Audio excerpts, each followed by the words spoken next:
It's no secret that the Pokemon games are incredibly successful games. They're revolutionary even. I mean, the Pokemon franchise is huge, and it is largely because of the push of these games. However, when I say that, games, you're thinking of mainline Pokemon games. Games like Pokemon Red and Blue and Pokemon Scarlet and Violet. But Pokemon also has a lot of spin-off games, and these spin-off games are also incredible in their own right. In fact, I even think there's a lot of things that the mainline Pokemon games could really benefit from learning from these spin-off games, and that's exactly what we'll be talking about today.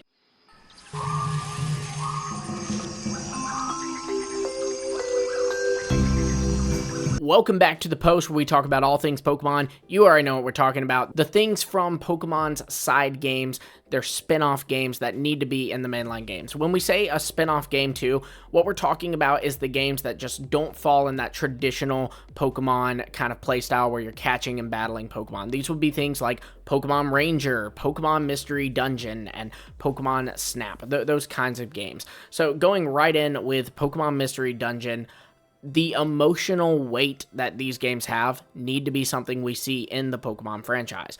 The Pokemon Mystery Dungeon are arguably the most beloved games when it comes to the spin-off games, and it's not really a secret as to why. These games still feature like battling mechanics and allow you to play as the Pokemon instead of a trainer raising these Pokemon, and these stories can get pretty deep and pretty dark pretty quickly. A great example of this is, spoilers if you haven't played it, in Pokemon Mystery Dungeon Explorers of Time, Darkness and Skies.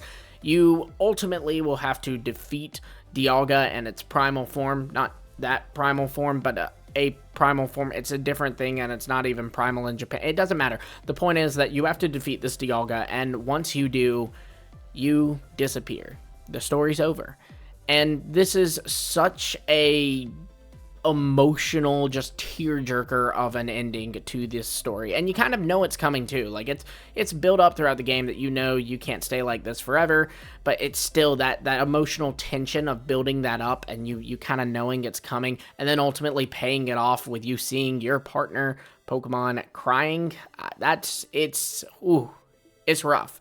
And now, sure, the mainline games are no stranger to some emotional depth. We have some moments like Cubone and Marowak in the Kanto games, and then even the ending of Pokemon Scarlet and Violet has an emotional moment with Arven and the AI professor, and also, throughout the story with Arven and his Mabosstiff. And I do kind of praise Pokemon for going in this direction in Scarlet and Violet with digging into heavier topics like feeling, inferior and bullying. They actually dove into these things, and those are definitely heavier topics, but ultimately they still don't quite touch what they do in these spin-off games, and I really, really wish they would. It almost, to me, and this is like a fan interpretation, this is not, evidenced anywhere, but to me, it almost feels like the Pokemon Company is actually too scared to get too deep with emotions. Like, it's almost like they're like, players just want to run around and catch and train a Pikachu. They don't want to actually feel something.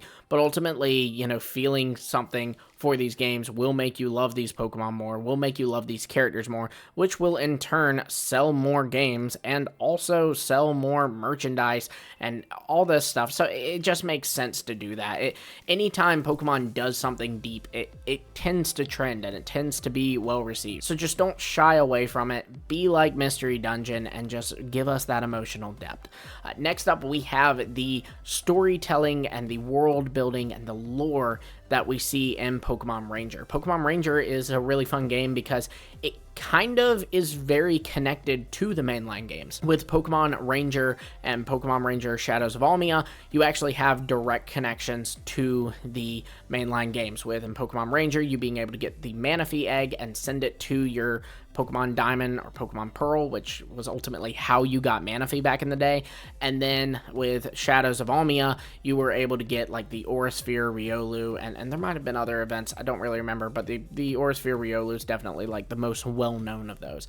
But yeah, this just was so nice to see like a game that felt really, really canon and the reason that was because these games also had some pretty heavy stories. Not necessarily super emotional stories in comparison to Mystery Dungeon, but stories that allowed you to learn a lot about Pokemon in their own environments, as well as just different lore around these legendary Pokemon and mythical Pokemon. Whereas in the mainline games, you traditionally will really only kind of see Rayquaza in a story focused around Rayquaza in the Hoenn region.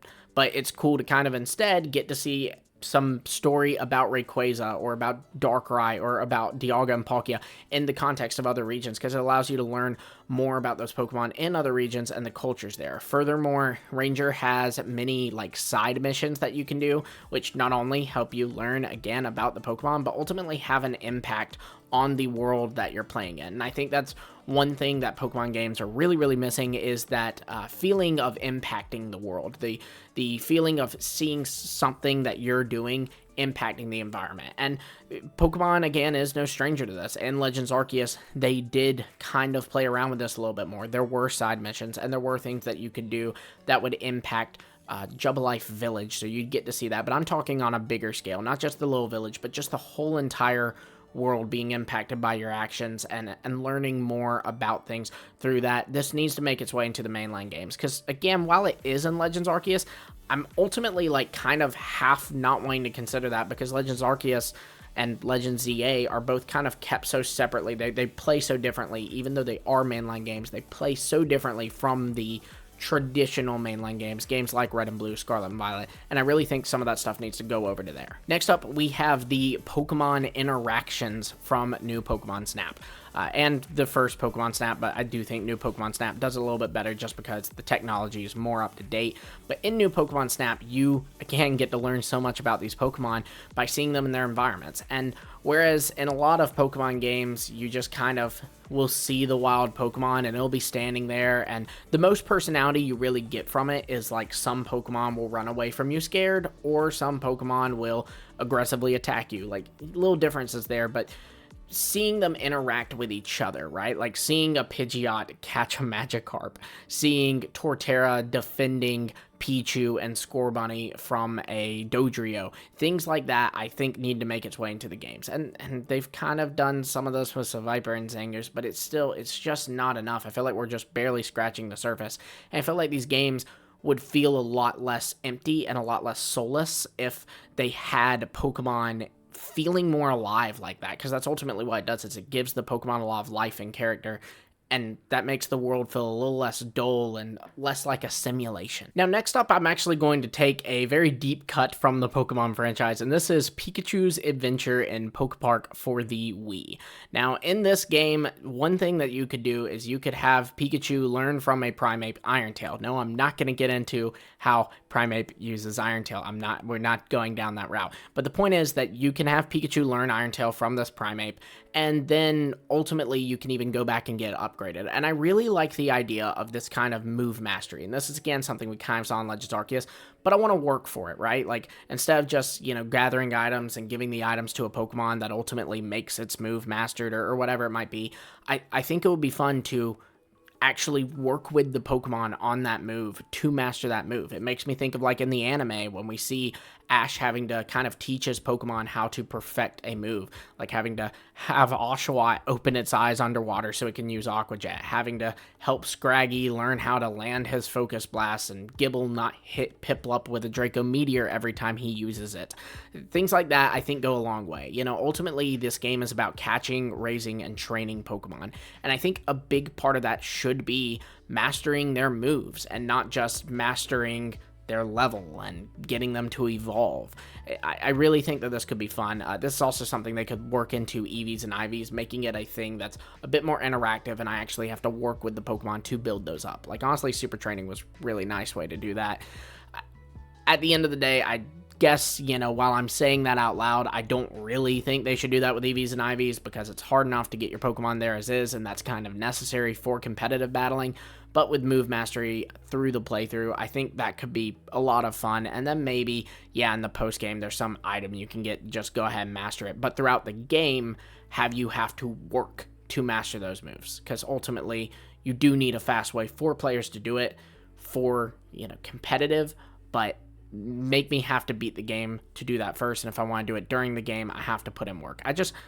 I want to feel more connected to my Pokemon. I want to feel like I'm training my Pokemon. I really think that would accomplish it. But there you have it, guys. That is 3 spin-off games: Pokemon Mystery Dungeon, Pokemon Ranger, Pokemon Snap, and actually Pikachu's Adventure and PokePark, which is kind of a last-minute addition. So 4 Pokemon games that are not mainline games, but I think the mainline games could learn a lot from. Have more for this list? Let me know in the comments below. Be sure to also like, subscribe, hit the bell for notifications so you don't miss our future videos.